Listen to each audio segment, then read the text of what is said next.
ہم نے جو رسیاں ڈالی ہیں ہماری نظر میں رسیاں ہیں لیکن لوگوں کی نظروں میں سانپ ہے.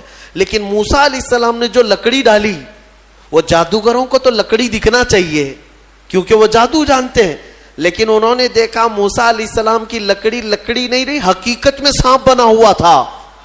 ایک دن ایسا ہوا کہ فرعون نے خواب دیکھا, آسمان سے ایک تارا ٹوٹ کر اس کی گود میں گرا یا اس کے محل پہ گرا اور پھر آگ لگ گئی اس کے محل میں. وہ گھبرا کر کے اٹھا, صبح نجومیوں کو کاہنوں کو بلایا کہ اس خواب کی کوئی تعبیر صحیح بتا دے. بہتوں نے الگ الگ تعبیریں بتائی. پھر جو بڑے ماہر نجومی تھے انہوں نے کہا کہ اس خواب کی تعبیر یہ ہے کہ بنی اسرائیل خاندان میں ایک بچہ پیدا ہوگا جو تیری سلطنت کو ہلاک کر دے گا, تیری سلطنت کے ہلاک کرنے کا باعث بنے گا. خواب کی تعبیر سننے کے بعد شاہی فرمان جاری کر دیا اس نے کہ بنی اسرائیل میں آج کے بعد جو بھی لڑکا پیدا ہوگا اسے مار دیا جائے گا, کیونکہ وہ بچہ کہیں سلطنت کی ہلاک کرنے والا پیدا نہ ہو جائے. تو یہ اعلان کے بعد بنی اسرائیل خاندان میں جو بھی لڑکا پیدا ہوتا اسے مار دیا جاتا. یذبح ابناءہم ویستحیی نساءہم, قرآن میں ہے, اللہ فرماتا ہے وہ لوگ, یہ فرعون بیٹوں کو ذبح کر دیتا تھا اور لڑکیوں کو زندہ چھوڑ دیتا تھا. 1 سال کے اندر انہوں نے 12,000 بچوں کو ذبح کیا, پیدا ہوتے ہی قتل کر دیتے تھے. لڑکے کو زندہ رہنے کا حق نہیں تھا, صرف ڈر تھا. یہ وہ زمانہ ہے جب موسیٰ علیہ الصلوۃ والتسلیم کے بھی ولادت نہیں ہوئی, ولادت سے پہلے اتنے بچے مارے گئے. پھر اس کے درباریوں نے اس سے ریکویسٹ کیا کہ اگر ایسے سب مار دیے جائیں تو آپ کی خدمت کے لیے بچے کہاں سے ملیں گے, جوان کون ہوگا. تو پھر 1 سال مارا جاتا, 1 سال چھوڑا جاتا, جیسے کورونا میں تخفیف دی جاتی ہے نا, ہاں, کہ صبح 6 بجے سے لے کر شام 6 بجے تک پابندی, 6 بجے کے بعد یا پھر شام کے 6 بجے سے پابندی لگ جاتی ہے. بھائی 24 گھنٹے تو آنا ہی آنا ہے. وہ جو بچہ پیدا ہونا ہے وہ سال بھر یا دوسرے سال کبھی بھی پیدا ہوگا, لیکن اس زمانے کا بھی یہی قانون تھا جو کورونا کا ہے کہ 1 دن چھٹی اور 1 دن ڈیوٹی. تو 1 سال نہیں مارا جائے گا اور 1 سال مارا جائے گا. اب یہ کیسے یقین کے ساتھ کہہ سکتے ہیں کہ جس سال نہیں مارا جا رہا ہے اس سال پیدا نہیں ہوگا بچہ. خیر, یہ دنیا کی لاجک ہے, ہمیں نہیں سمجھ میں آتی. یہ ان کی تھیوری ہے, ہمیں نہیں سمجھ میں آتی. سیٹرڈے سنڈے کو کیوں چھٹی ہوتی ہے کورونا کی, یا پھر رات کے بعد کیوں پابندی ہوتی ہے, ایک الگ مسئلہ ہے. تو 1 سال چھوڑا جاتا, 1 سال مارا جاتا. اتفاق ایسا کہ جس سال مارا جانے والا تھا اسی سال موسیٰ علیہ السلام کی پیدائش ہوئی. ان کی ماں حاملہ تھیں اور پیدا ہونے کا وقت جب قریب آیا تو اللہ تبارک و تعالیٰ جسے جہاں چاہے بچائے, ہاں, جس انداز میں چاہے وہ اللہ تعالیٰ حفاظت فرماتا ہے. تو موسیٰ علیہ السلام کی ماں کے دل میں اللہ نے بات القاء کی کہ تہخانے میں چلی جائیں.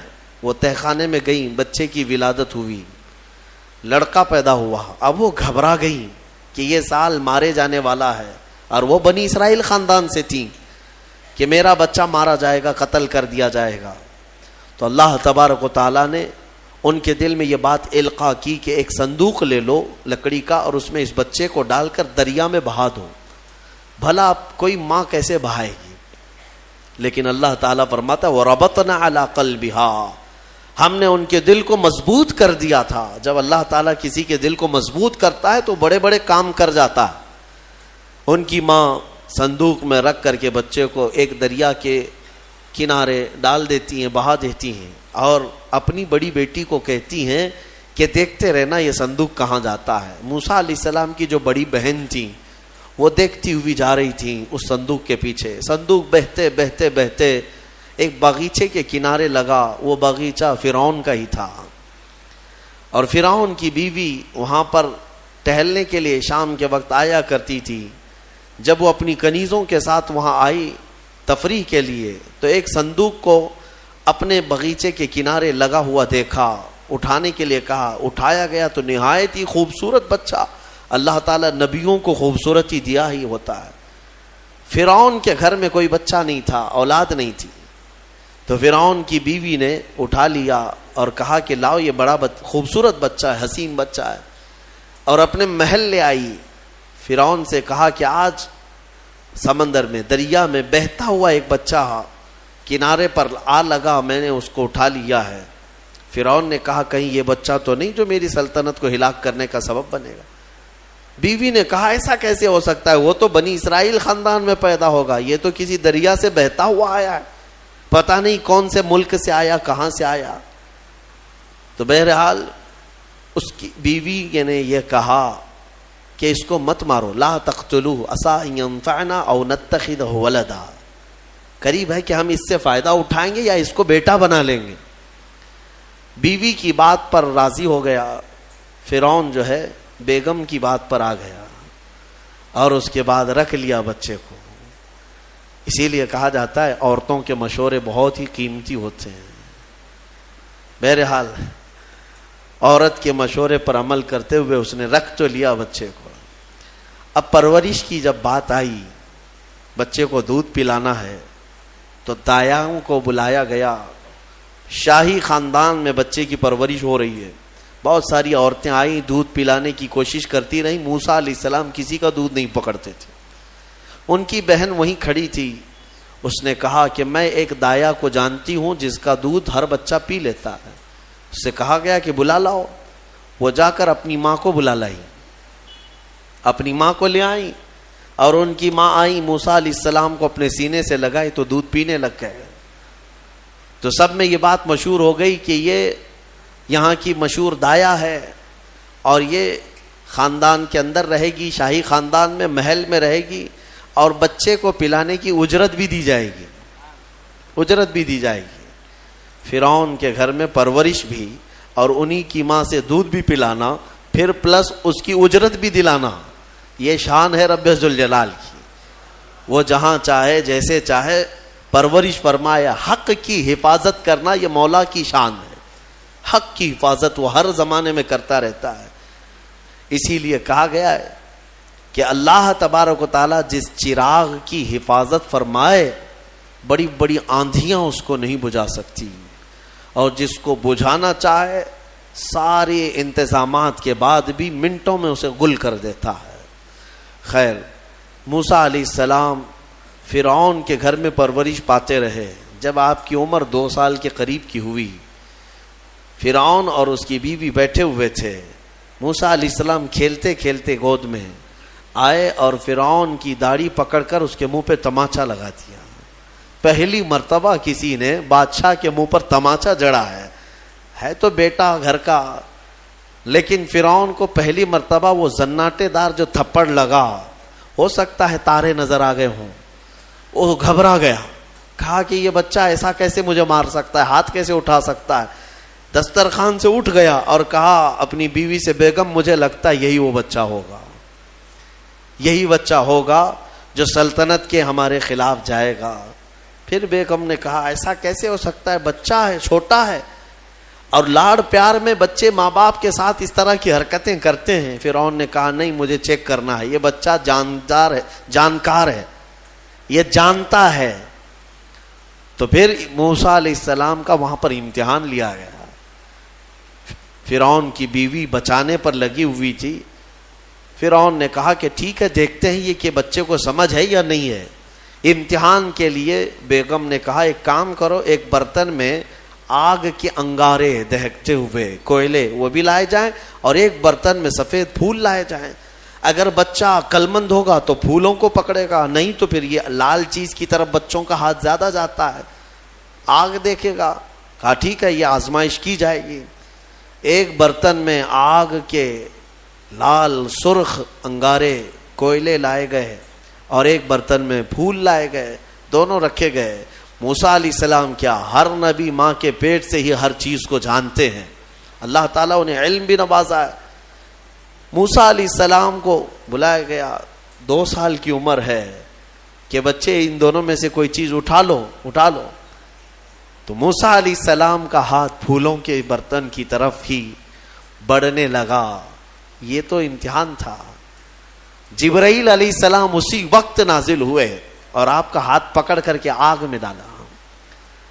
آگ میں سے ایک کوئلہ موسیٰ علیہ السلام اٹھائے اور اپنے منہ میں رکھ لیے، جس کی وجہ سے آپ کی زبان جل گئی، ہاتھ میں بھی آگ لگی. پھر فوراً ہٹایا گیا. فرعون کو وہ سیٹسفائیڈ ہو گیا کہ نہیں، یہ جانتا نہیں ہے، جانتا ہوتا تو آگ نہیں اٹھاتا. بہرحال موسیٰ علیہ السلام کو اس آگ کے کوئلے کے زبان پہ رکھنے کی وجہ سے زندگی بھر اس کا اثر رہا، زبان میں زندگی بھر اثر رہا. پھر جوانی آئی موسیٰ علیہ السلام کی، اسی گھر میں پرورش پاتے ہوئے. پھر آپ وہاں سے نکلے اور آپ کی ماں نے آپ کو ساری چیزیں بتا دیں کہ ہم بنی اسرائیل سے ہیں، نبیوں کا خاندان ہے، اللہ تبارک و تعالیٰ کی عبادت پر ہم ہیں، اور فرعون ظالم ہے اور وہ اپنی پرستش کرواتا ہے، اپنی عبادت کرواتا ہے، لہذا ہم فرعون کے خاندان سے نہیں ہیں. تو موسیٰ علیہ السلام جوان ہونے کے بعد ان تمام سچویشن کو سمجھ چکے تھے، سارے حالات کو. ایک بار ایسا ہوا کہ موسیٰ علیہ السلام اپنی بستی سے باہر کی طرف جا رہے تھے، دو لوگوں کو لڑتے ہوئے دیکھا. ایک بنی اسرائیل کا تھا، ان کے خاندان کا تھا، ایک فرعون کے خاندان کا تھا. یعنی فرعون کا جو خاندان تھا، عمالقہ ان کو کہتے ہیں، اور ان کو قبطی کہا جاتا ہے آج بھی مصر میں. تو قبط خاندان سے ہوا کرتے تھے. تو ان کا ایک آدمی اور ان کے خاندان کا ایک آدمی لڑ رہے تھے. تو ان کے خاندان کا جو آدمی تھا وہ پکارا موسیٰ علیہ السلام، ہائے ہائے میں مرا جا رہا ہوں، مجھے بچا لو موسیٰ، مجھے بچا لو. موسیٰ علیہ السلام آئے، دیکھا دونوں جھگڑ رہے ہیں.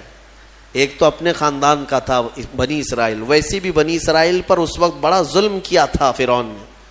تو موسیٰ علیہ السلام نے موقع پاتے ہی، یعنی وہ فرعونی تھا، ایک گھونسا لگایا اس کو، ایک گھونسا اس کو لگایا، وہ زمین پہ گرا اور مر ہی گیا، ختم ہی ہو گیا. نبی کا پنجہ لگایا نا، نبی کے ہاتھ سے ایک مار کھایا اور مر گیا. فَوَكَزَهُ مُوسَى فَقَضَى عَلَيْهِ، قرآن میں ہے کہ ایک گھونسا لگایا اور اس کا کام تمام کر دیا موسیٰ علیہ السلام.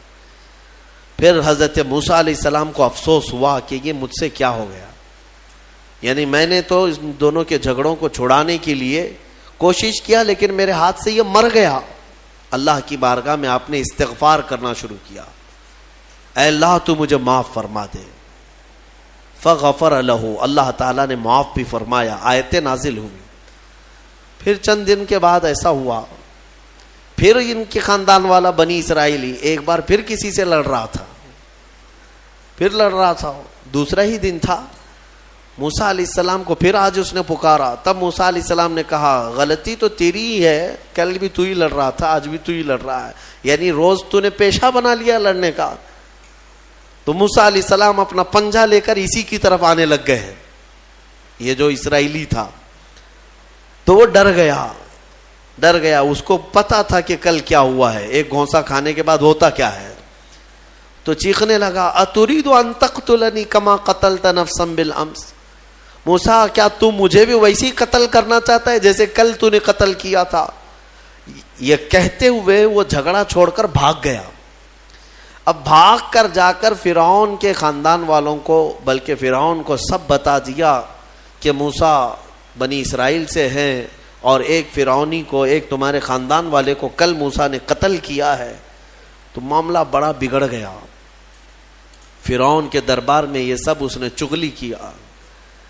بتاؤ وہ کون تھا؟ بنی اسرائیل خاندان سے، موسیٰ علیہ السلام کے خاندان کا تھا، اور فرعون کے ہاں چغلی کیا ہے انہی کی. ہاں، اسی لیے کسی نے کہا نا ہماری کشتی وہیں ڈوبی جہاں پانی کم تھا. اکثر یہ دیکھا گیا ہے کہ درخت کو جس چیز سے کاٹا جاتا ہے ہوتی لوہے کی کلاڑی ہے، لیکن اس کو پکڑنے والی جو مٹھی ہوتی ہے وہ بھی لکڑی کی ہوتی ہے، لکڑی کی ہوتی ہے. اور لکڑی سے بڑے بڑے درختوں کو کاٹ دیا جاتا ہے. اور اسی لیے کسی دانشور نے یہ بھی کہا ہے ماچس کی تلیاں بھی بہت چھوٹی چھوٹی لکڑیوں سے ہی بنتی ہیں، لیکن وہ بڑے بڑے درختوں کو جلا سکتی ہیں. آپ اندازہ یہ کریں کہ اکثر اس دنیا میں دھوکہ یا اپنے لوگوں کے ذریعے سے پہنچتا ہے، اور یہ بڑا دھوکہ ہوتا ہے. یہ بڑا دھوکہ ہوتا ہے.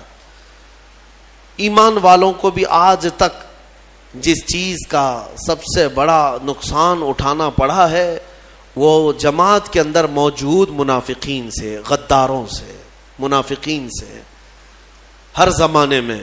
اس لیے کہ یہ چوہے پتہ نہیں چلتے, گھر کے اندر ہوتے ہیں, ساتھ اٹھتے بیٹھتے ہیں, ساری چیزوں کی خبر دیتے ہیں. میرے عزیزوں, ان تمام چیزوں کے سلسلے میں بہت مرتبہ کہہ چکا ہوں, آج بھی میں یہ عرض کرتا ہوں مولا کی بارگاہ میں کہ اے مولا, سب سے پہلے تو ہماری جماعت میں موجود ان غداروں اور منافقین کو بے نقاب کر, انہیں ہلاک و برباد فرما, جن کے ذریعے سے اسلام اور مسلمانوں کو بڑا نقصان ہے, بڑا نقصان ہے. ہمارے حضرت فرمایا کرتے تھے کہ اللہ تبارک و تعالیٰ کافروں پر کبھی بھی مسلمانوں کو غلبہ نہیں دیتا, کبھی نہیں دیتا, مگر یہ کہ کسی مسلمان کے ذریعے سے ہی وہ کافروں پر, مومنین پر غلبہ حاصل کر لیتے ہیں. ہاں, یہ چیزیں دیکھنے کو ملتی ہیں کہ تمہارے گھروں کے پتے وہی لوگ بتاتے ہیں جو آس پڑوس میں ہوا کرتے ہیں. آؤ دوسروں کو بلا کر کے لا کر کے دکھاتے ہیں کہ یہ ان کا گھر ہے, یہ فلاں کا گھر ہے, یہاں سے اٹھائیے, آپ یہاں سے لے جائیے. مومنین کی خبر گیری کرنے والے جو منافق صفت ہوتے ہیں ان کے لیے بڑا دردناک عذاب ہے.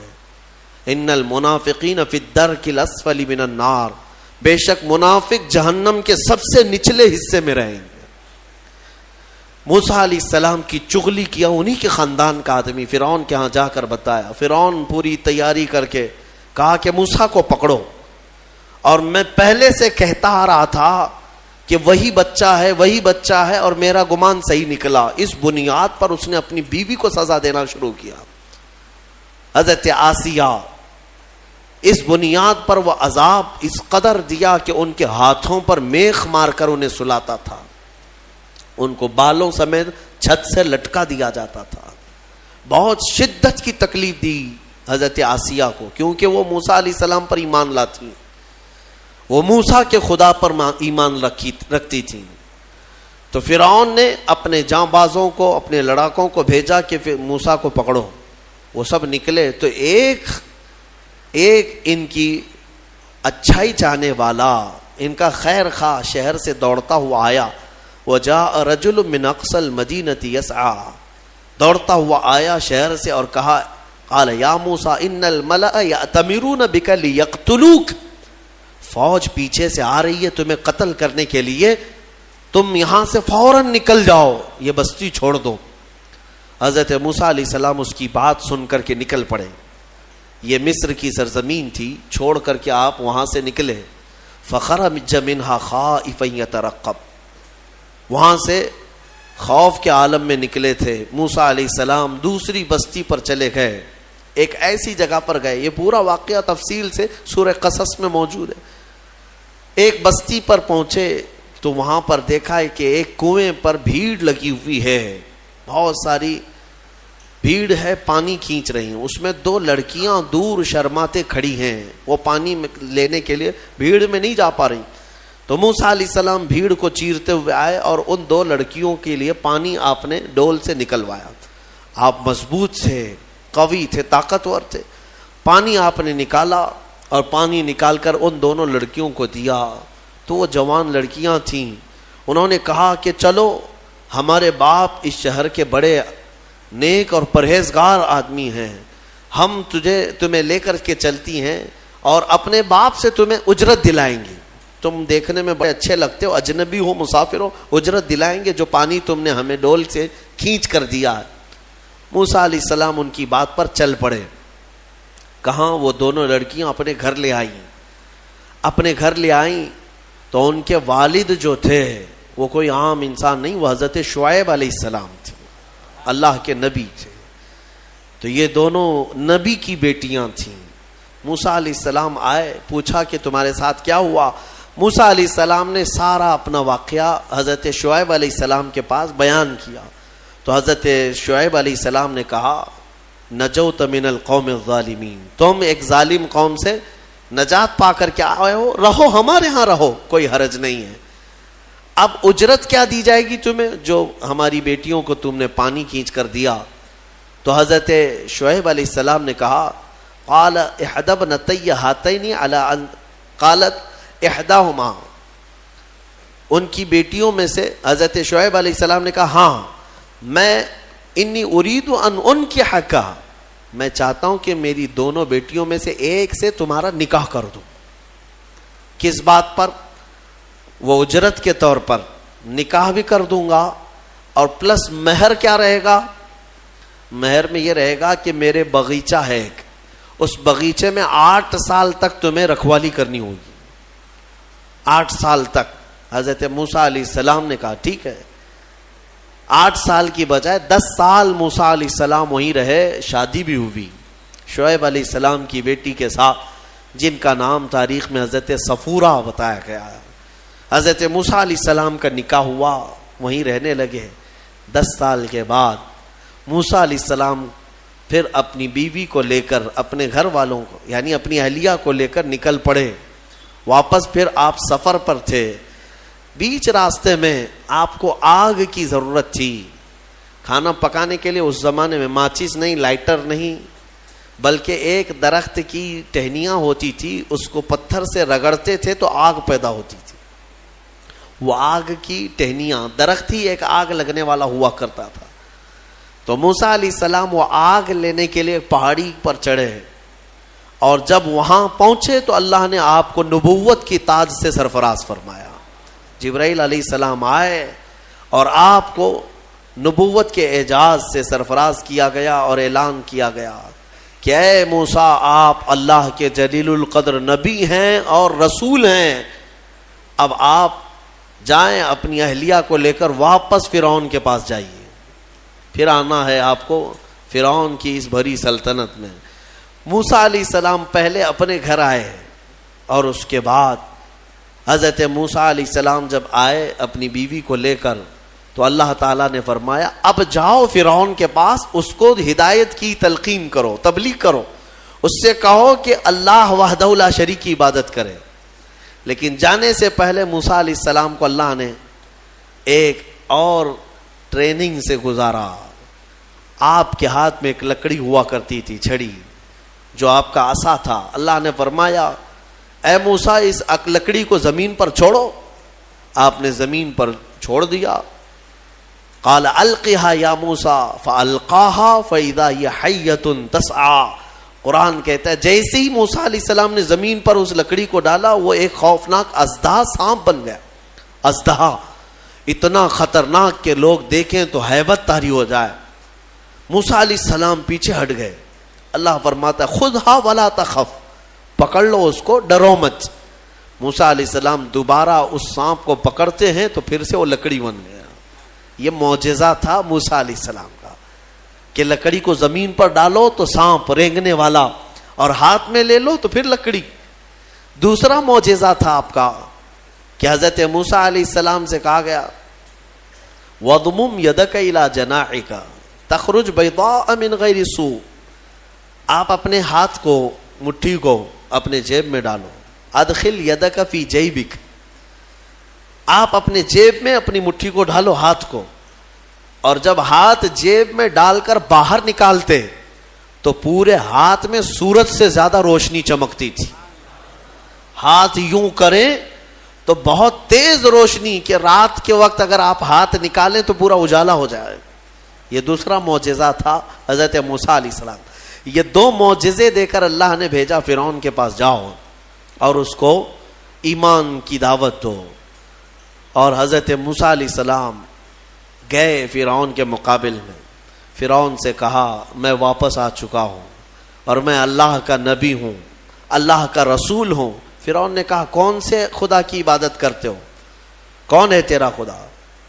موسیٰ علیہ السلام نے فرمایا کہ میرا رب پورے کائنات کو پالنے والا ہے، جو تجھے بھی پیدا کیا مجھے بھی پیدا کیا، آ جا اس کی عبادت کی طرف۔ فرعون نے پوچھا تیرے پاس کیا نشانی ہے؟ حضرت موسیٰ علیہ السلام نے اپنی نشانیاں بتائی۔ اس کے بعد فرعون نے کہا یہ تو جادو ہے، موسیٰ تو 10 سال جادو سیکھ کر کے آیا۔ تو موسیٰ علیہ السلام نے فرمایا اگر یہ جادو ہے تو تیرے سلطنت میں جتنے جادوگر ہیں سب کو بلا لے، مقابلہ کیا جائے. تو فرعون کو جو یہ چیلنج ہوا تو فرعون نے سارے بڑے بڑے جادوگروں کو بلایا اور ایک میدان میں یہ مقابلہ ہونا تھا. حق اور باطل کا مقابلہ زمانے اول سے چلا رہا ہے. اقبال نے کہا ہے ستیزہ کار رہا ہے ازل سے تا امروز، شرار بولہبی سے چراغ مصطفی. ہمیشہ ایک میدان میں جب یہ مقابلہ ہونا طے پایا، بڑے بڑے جادوگر آئے. موسیٰ علیہ السلام نے کہا کہ تمہارا جو جادو ہے وہ بتاؤ. سب کے پاس چھوٹی چھوٹی رسیاں تھیں. وہ رسیاں انہوں نے زمین پر پھینکی تو سب رسیاں سانپ بن گئیں. سیم وہی چیز وہ بھی دکھانے لائے تھے. سب رسیاں سانپ بن گئی. شور مچ گیا. فرعون کے درباری کہنے لگے اتنے سانپ آ گئے. موسیٰ علیہ السلام کو حکم ہوا اللہ کی طرف سے آپ بھی اپنا سانپ چھوڑ دیں. آپ نے اپنا عصا زمین پر ڈالا. وہ اژدہا ایک منہ کھولا اور سارے سانپوں کو نگل گیا، اور دوسرا منہ کھولتا تو جادوگروں کو نگلتا. اس سے پہلے ہی سارے جادوگروں نے پکارا ہم ایمان لائے موسیٰ کے رب پر. موسیٰ علیہ السلام پر بھی ایمان لائے اور اس کے رب پر بھی ایمان لائے. سارے جادوگروں کی جو ٹیم تھی پورے موسیٰ علیہ السلام کے ہاں آ گئی. اب یہاں وجہ بتاتا ہوں. جادو کرنے والے اور مقابلہ کرتے، دوسرا جادو دکھاتے. جادوگر سے مقابلہ کر سکتا ہے لیکن نبی سے کیسے کر سکتا ہے؟ وجہ یہ ہے یہ جو جادو دکھتا ہے نا یہ حقیقت نہیں ہوتی. اس کو شعبدہ بازی کہتے ہیں، یعنی نظر بندی، صرف نظروں کا دھوکہ، اس کو جادو کہا جاتا ہے. اور جادوگر جانتا ہے کہ میں نے لوگوں کی نظروں کو دھوکہ دیا، لیکن اس کو پتا ہوتا ہے حقیقت کیا ہے. جادوگر نے رسی ڈالا، اس کی نظر میں رسی ہی ہے، دنیا کی نظر میں سانپ ہے. آپ نے بھی دیکھے ہوں گے بہت سارے شعبدہ بازی کرنے والوں کو، گلاس میں پانی لیا یوں اچھال دیا پھول نکل پڑے. ہاں، اور بہت سارے ارے جیب میں سے انڈا نکالا کبوتر بنا دیا. 1 2 3 4 کبوتر اڑانے لگے. یہ تو ڈھکوسلا ہے، آستینوں میں چھپے ہوئے کبوتر ہوتے ہیں. لیکن باضابطہ جو شعبدہ بازی ہوتی ہے یعنی نظر بندی، وہ اس طرح سے کی جاتی ہے. یوں ہاتھ اٹھائے اور میں یوں تمہارے سامنے سکے پھینک دیا، سونے کے سکے پھینکتے جا رہا ہوں، لیکن تم میں سے سارے لوگوں کو سکے نظر آ رہے ہیں. محفل ختم ہونے کے بعد ایک بھی سکہ ملتا کسی کو نہیں، اور نہ ہی جادوگر کو ملتا ہے. یہ شعبدہ بازی، نظروں کا دھوکہ. اور وہاں جو مقابلے میں آئے تھے موسیٰ علیہ السلام کے، وہ تو دیکھ رہے تھے کہ ہم نے جو رسیاں ڈالی ہیں ہماری نظر میں رسیاں ہیں لیکن لوگوں کی نظروں میں سانپ ہے. لیکن موسیٰ علیہ السلام نے جو لکڑی ڈالی، وہ جادوگروں کو تو لکڑی دکھنا چاہیے کیونکہ وہ جادو جانتے ہیں، لیکن انہوں نے دیکھا موسیٰ علیہ السلام کی لکڑی لکڑی نہیں رہی، حقیقت میں سانپ بنا ہوا تھا. جادو اور معجزے میں فرق یہی ہے، جادو نظروں کا دھوکہ اور معجزہ حقیقت کی تبدیلی کو کہتے ہیں. حقیقت کی تبدیلی. حضرت موسیٰ علیہ السلام کا یہ معجزہ دیکھتے ہی وہ سارے جادوگر ایمان لے آئے. یہ موسیٰ علیہ السلام کی وہاں سے تبلیغ کا دور شروع ہوا. پھر زمانہ چلتا رہا، فرعون سے ان کے مقابلے ہوتے رہے. ایک وقت ایسا آیا کہ فرعون آپ کو ختم کرنے کے لیے 1,00,000 کی فوج کو جمع کیا، اور موسیٰ علیہ السلام اپنے ایمان والوں کو لے کر کے دوسرے علاقے کی طرف نکلے. سامنے سمندر اور پیچھے فرعون کا لشکر. آپ نے دعا کی کہ اے مولا اس فرعون کے دبدبے سے میری قوم کو بچا لے. اللہ تعالیٰ نے حکم فرمایا سمندر میں عصا مارو. آپ نے عصا مارا تو 12 راستے نکل پڑے. موسیٰ علیہ السلام ان راستوں میں سے نکل کر کے دوسرے کنارے پہنچ گئے. فرعون نے سوچا کہ یہ راستے ہمارے لیے بھی ہیں. سارا اس کا لشکر اور فرعون سب انہی راستوں میں آئے. بیچ راستے میں جیسے ہی پہنچے اللہ نے سمندر کو حکم دیا کہ واپس جیسا تھا ویسے ہو جا. سمندر مل گیا اور ساری فوج آن کے آن میں غرق ہو گئی، ختم ہو گئی. یہ فرعون کو ہمیشہ کے لیے پانی میں اللہ تعالیٰ نے غرقاب کر دیا، ڈبو دیا. یہ موسیٰ علیہ السلام کی جو فتح مبین تھی وہ 10 محرم الحرام عاشورہ کا دن تھا. ایمان والوں کی جو فتح مبین تھی. ایک بات یاد رکھیں، اللہ رب العزت جب مدد فرماتا ہے تو کن کن وادیوں سے نکالتا ہے اور کیسی کیسی طاقتوں سے بچا لاتا ہے. آج بھی میں آپ سب سے یہی کہوں گا کہ اگر کوئی آج یہ سمجھتا ہے کہ میں فرعون ہوں تو انتظار کر کہ اللہ موسیٰ بھی بھیجے گا. ہاں مدد اللہ تبارک و تعالی اہل حق کی نازل فرمائے گا. شروع میں ہو سکتا ہے اہل حق کمزور نظر آئیں, چھوٹے نظر آئیں, اور ان کی بستیاں کمزور, ان کے اسباب کمزور, لیکن مولا کریم کی طاقت اور اس کی مدد کمزور نہیں ہو سکتی. آج جو حکومتیں ہیں یہ تو میرے عزیزو فرعون کے سامنے لونگ الائچی کے برابر بھی نہیں ہیں. اس کے پاس جو تھی طاقتیں, اس طاقت کے سامنے ان کی جو طاقتیں ہیں وہ لونگ الائچی کے برابر بھی نہیں ہے. اس کے پاس جو ذخیرے تھے, جو اسباب تھے, پوری دنیا پر حکومت کر چکا تھا, پوری دنیا پر. فرعون ایک ایسا شخص ہے جس نے پوری دنیا پر تنہا حکومت کیا ہے. ایک ملک کو لے کر کے اگر کوئی آنکھیں دکھا رہا ہو اور یہ سمجھے کہ ہمیں کوئی ہٹا نہیں سکے گا, رب ذوالجلال قانون قدرت یہ رکھتا ہے کہ جب وہ پوری دنیا پر بادشاہت کرنے والے کو پانی سے ہلاک فرمائے گا تو باقی یہ ساری طاقتیں کچھ نہیں. انتظار کرو, رب ذوالجلال کی پکڑ آنے والی ہے. ان بطش ربک لشدید, بے شک تمہارے رب کی پکڑ بہت سخت ہے. اللہ تبارک و تعالی ہم سب کو ظالموں کے چنگل سے نجات عطا فرمائے. ایمان والوں کو مولا تعالیٰ قوت حیدری عطا فرمائے. غیب سے مولا نصرت و کامیابی ہمارے لیے نازل فرمائے. آج کی جو تلاوت ہوئی سورہ روم, سورہ لقمان, سورہ احزاب یا سجدہ, انشاءاللہ العزیز کل کی تفسیر میں ان کو ملا کر کے عرض کرنے کی کوشش کروں گا. وآخر دعوانا ان الحمدللہ رب العالمین.